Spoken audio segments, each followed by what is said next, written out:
Hi, welcome back. This is part 2 of the Critical Thinking Modes of Discourse module.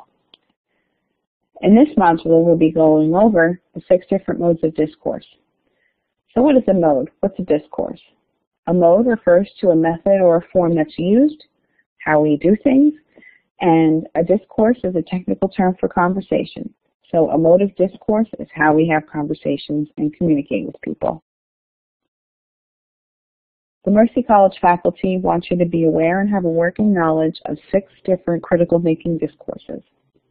They are statements, arguments, explanations, definitions, descriptions, and instructions.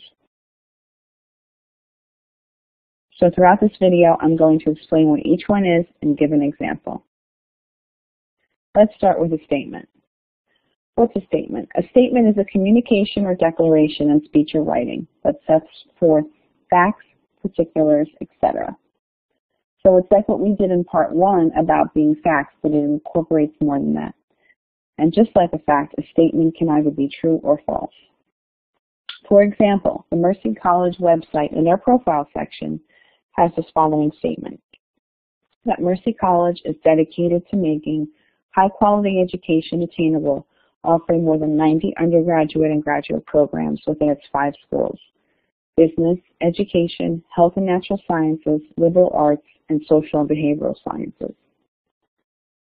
How do we know that this statement is true or false?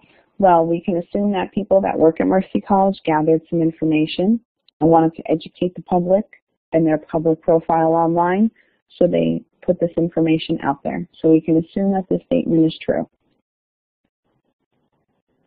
If I made the statement that Mercy College has 150 undergraduate programs in 17 schools, you might say, well, I have one statement that says one thing and one statement that says another, so one must be true and one must be false. Next is an argument. And yes, we did this in part 1 of this module, but we're going to go over it again. An argument is an attempt to convince or persuade a person that a claim is true by providing supportive evidence. It is a persuasive discourse, which is not to be confused with actually just fighting with someone. Okay? Having an argument with your best friend is different than posing an argument. And arguments can be either valid or invalid, sound or unsound. For example, the statement, attending college can help you have a better career in life. Mercy College is a higher educational institution that can help you achieve that. So, you should attend Mercy College. Now, how is this different than just a general statement? Well, it's because I'm trying to persuade you of something. I'm trying to tell you that you should come to Mercy College because you'll have a better career and a better life. And apparently, if you're listening to this, someone has done that, and they've convinced you, and you're in school. So they were very persuasive. Next is an explanation. An explanation is a meaning or an interpretation of something. Explanations can be likely or unlikely. Now, sometimes we can view opinions, which are personal views. They can be considered interpretations, but they are not, by proxy, seen to be an explanation. So, for example, Sarah attends Mercy College because her sister went there and got a good job after graduating. That statement shows a cause and effect. There is an interpretation of why Sarah attends Mercy College. If I made a statement, Sarah likes Mercy because the Dobbs Ferry campus is on the Hudson River, that could be my opinion of what I see, but it doesn't necessarily mean that it has true meaning or an interpretation.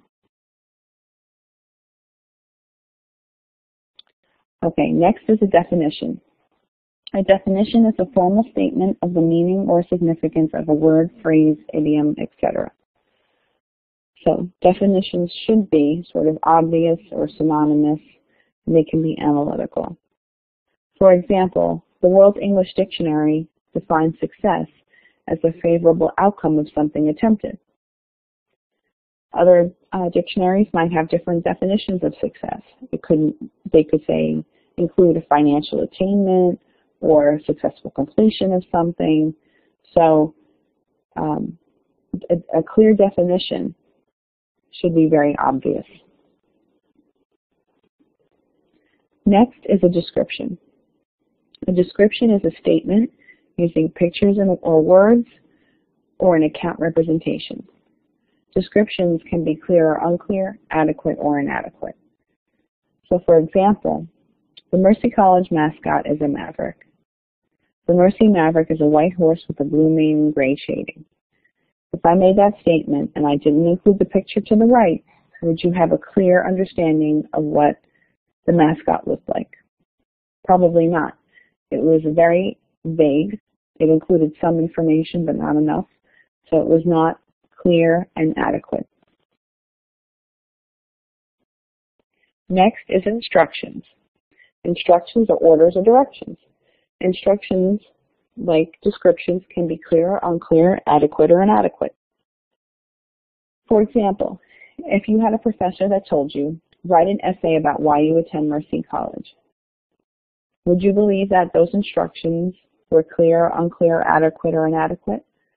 Well, I would say, well, how long do you want that essay? Do you want it handwritten? Do you want it typed? Would you like me to print it out or email it? Is there any other information that you need as to, any other specifics? So, in my opinion, these are unclear and inadequate instructions. So now, what are your next steps? We've gone through the 6 different kinds of modes of discourse, and now that you're familiar with them, please complete the quiz that follows this video. You will be reading a newspaper article and asked to answer the questions that follow, and you'll be able to refer to the excerpt throughout the quiz. Thanks for watching.